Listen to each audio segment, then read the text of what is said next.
conversation. So we are just recording a conversation.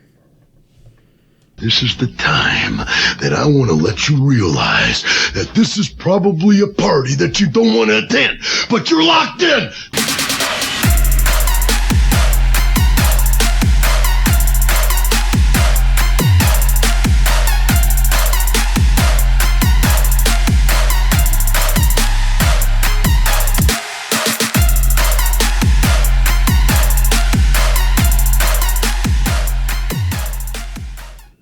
Should we introduce ourselves? We already did the music. Oh, I'm Amanda. I'm John. We're the Hardscape Nerds. Yeah, because we're scaping so hard right now. Yeah. All right, let's have this conversation. All right. I was promised. All right. This conversation brought to you by John and Amanda. Whoops, I stepped away from the mic.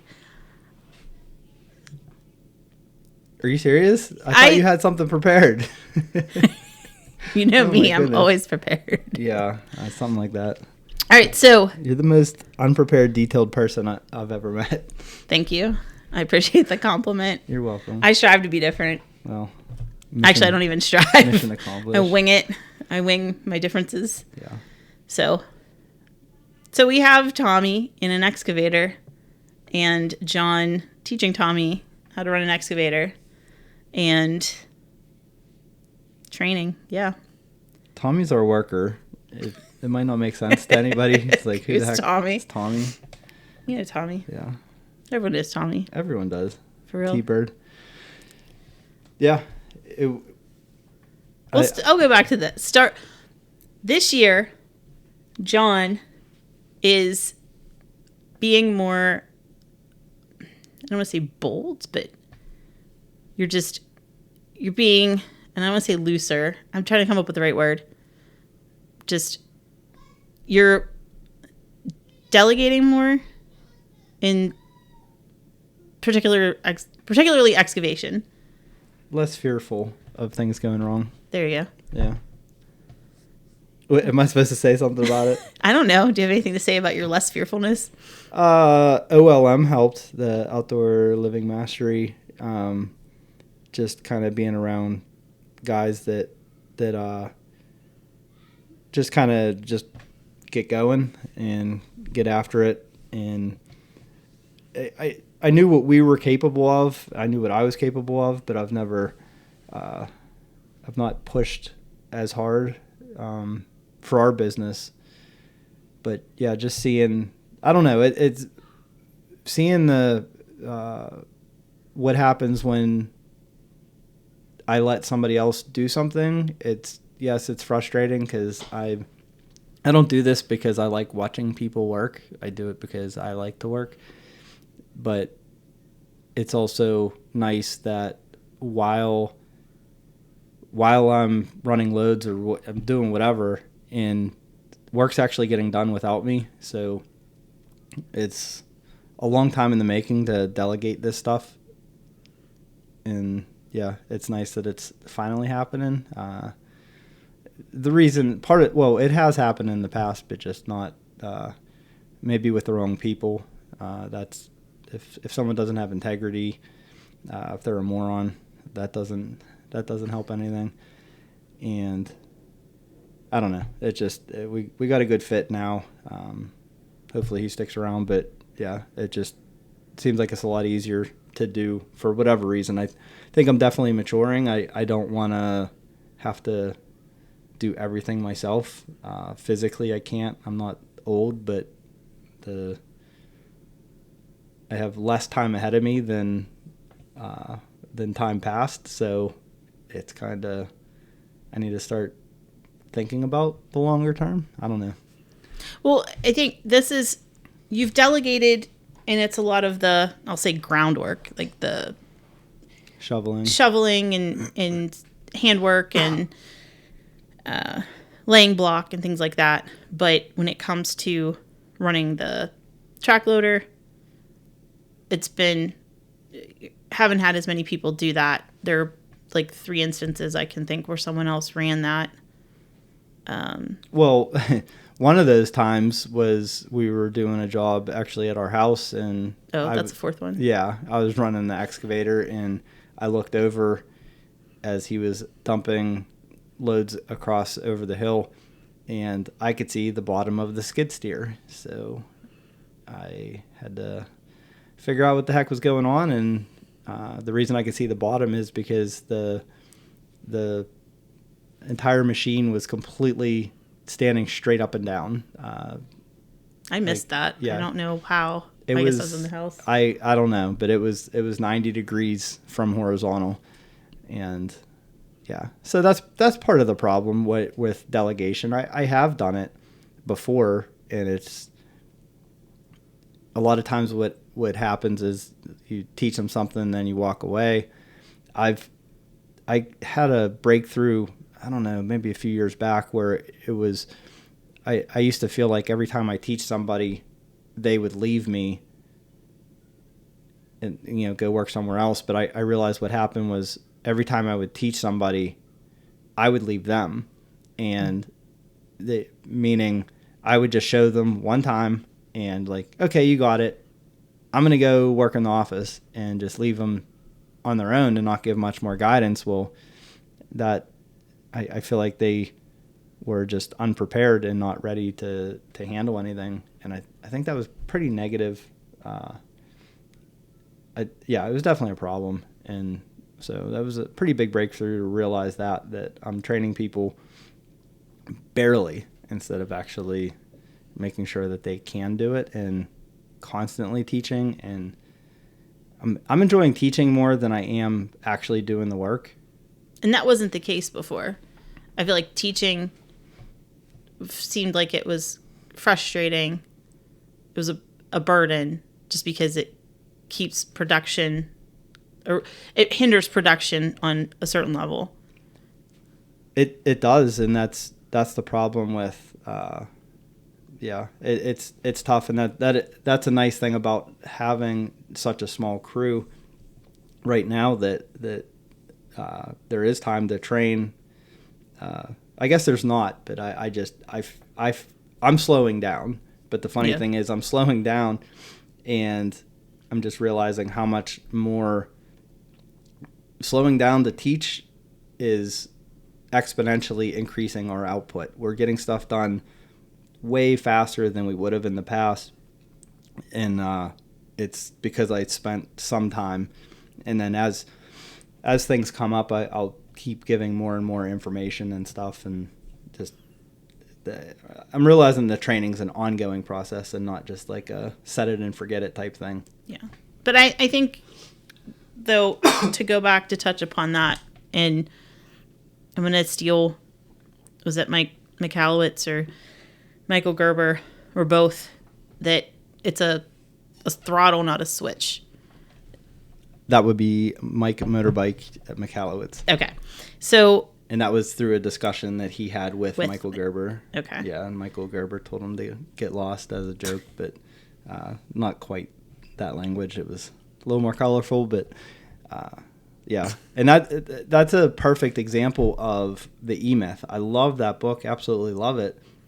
But when you read it, it's like, man, I need to just work on the business. And for anyone who doesn't know, that he's kind of I feel like the person that came up with working on the business, not in it. The E-Myth is short for the entrepreneurial myth.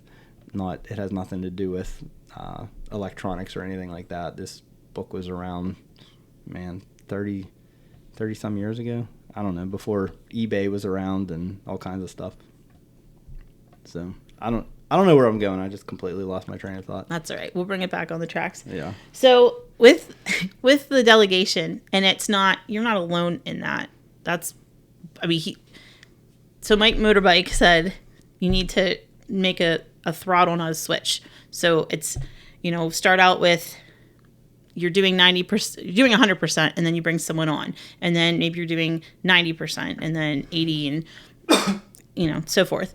But switching from a field or technician to more of a business owner role, and you're teaching and training others. So with that. But Michael Gerber, he was the one, wasn't he, that he laid out that whole story. It was a real scenario with the girl, Sarah. Yeah. And what goes on with business owners. And it's not unique to basically you're doing everything, you're wearing all the hats, and you're just so excited to have somebody else that's capable of doing something that you get them set up, and then you're trying to put out other fires somewhere else. And then you feel like because things aren't to your standard or to your expectations that you have to rein it back in and get small and start over from square one. Yeah. How'd I do? I would say that's, I'm just realizing that now that entire story with Sarah, and she, in the book, she bakes pies and runs a pie business, but she hires somebody and she does the same thing that I just kind of admitted to,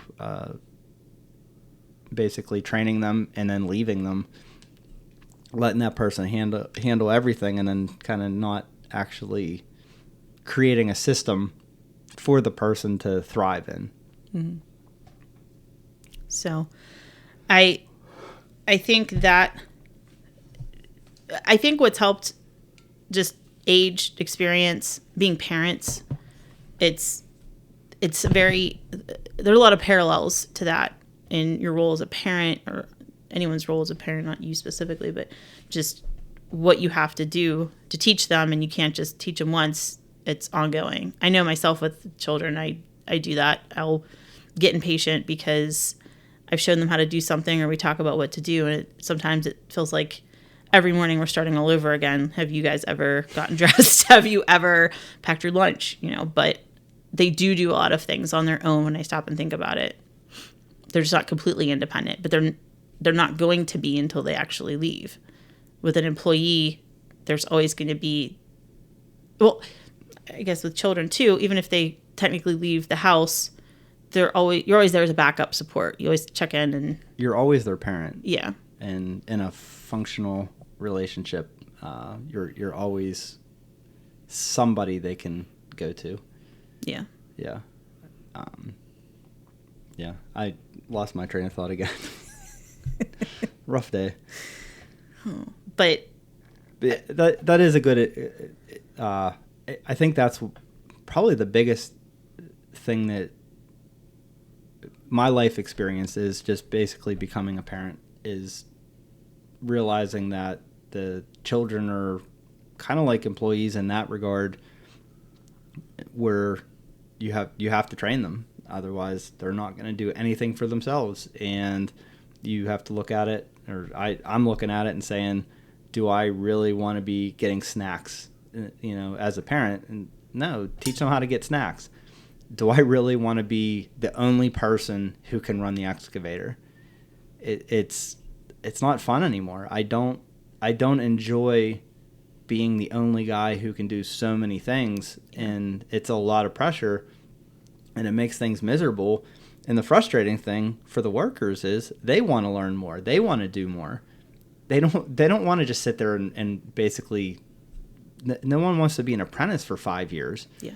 So I've been doing workers a disservice from just for years. Sometimes we've had the wrong people that were just, it was not possible, and you have to make sure that's a hiring. Yeah, that's a hiring, staffing, yeah, and keeping them on board. To, I forget who said it, but like, would you hire this person again today? And if the answer is no, then why are you keeping them? Yeah. We used to have conversations when they show up, they do good work, or if they show up. But if you have to say when or if, it's not consistent. You can't rely on them. It's really tough to build upon that. Exactly. No one's perfect, but that doesn't mean that, like, yeah, if you're not sure if a guy's going to make it to work, like, it's just like, well, I wonder if he or she's gonna show up today. It's like, we've been through that, and it's time to just kind of cut the cord and get somebody who shows up and is consistent. And that's consistency is a huge thing, and it's really rough, especially with what we do, working outside, and the weather. It goes from, we're working in 30 degrees up to 100 degrees, and sometimes over the course of 24 to 48 hours. Yeah, not quite that extreme, but it's not far from it. I mean, it was 40 degrees last week, and it's 85 degrees this week, so it's pretty rough. Pretty rough transitions, but so no one's exactly consistent, but it's just you just look at it as equipment. Do you really want that truck that you turn the key and you're just not even sure it's even going to start today? Yeah, how do you build your business on that? Yeah, it's time to get a new truck or maybe a new mechanic. So, yeah. Yeah. But, I mean, just, like, use Tommy as an example just because he's the example we have. But show him something and he goes slow and steady. And, obviously with confidence, some speed comes, but he's not being reckless with anything. John was behind the wheel, running loads. You ran the machine sometimes, but by and large, it was him running the excavator and, close to someone's house, trying to be precise with things. He had the cleanest, nicest looking excavated hillside that I've ever seen. I've never seen anything that it was exquisite and just, it looked like someone drew a line and just like cut the dirt with a butter knife. It was just straight up and down. Yeah. I don't have the patience for it. So it was very impressive to see what can be done. So yeah, I'm more focused on speed. There needs to be some focus on speed for sure, but it was very interesting very exciting to see that. Yeah. That quick. I mean, he's only been on it for, he probably doesn't even, this is probably his first full day on the machine, and he was keeping up with me, and the dump site was pretty close. It was only like 13 minutes away. Yeah. So, yeah, it was pretty impressive, and the best part was I didn't have to do any of it. And he was so, he's following your lead. So he measured, and he's like, okay, I need to go back 2 inches, 3 inches here or there. So he was conscientious about that. And you are a stickler for that. Okay, we need to go back 4 foot. We need to go 4 foot. It's not 3 foot, 10 inches or, cutting that out, or cutting a corner, I should say. So, I think he did really well. We can go back to March. He was running the track loader on his first job. Mm-hmm. And it was a busy city street. You guys had how many cars coming by every hour? Probably at least like 20 cars an hour. Wow, more than 20 an hour. I don't know. It was a lot. There was probably at least a car a minute on average. I would, man. And sometimes a parade, I guess. Oh my goodness. Yeah. I would say that there was at least average at least a car a minute. Probably, no, there was more than that. Because by the time I would load the truck, and I'm not slow, and I would look, there would be cars waiting in both directions, like waiting to let me pass for me to move. So, yeah, it was, I'd say it's a couple hundred cars an hour. Okay. Yeah. Yeah, it was intense. And that was his first time running the track loader on a job, on a busy city street, having to look both ways with every scoop to put it across the street.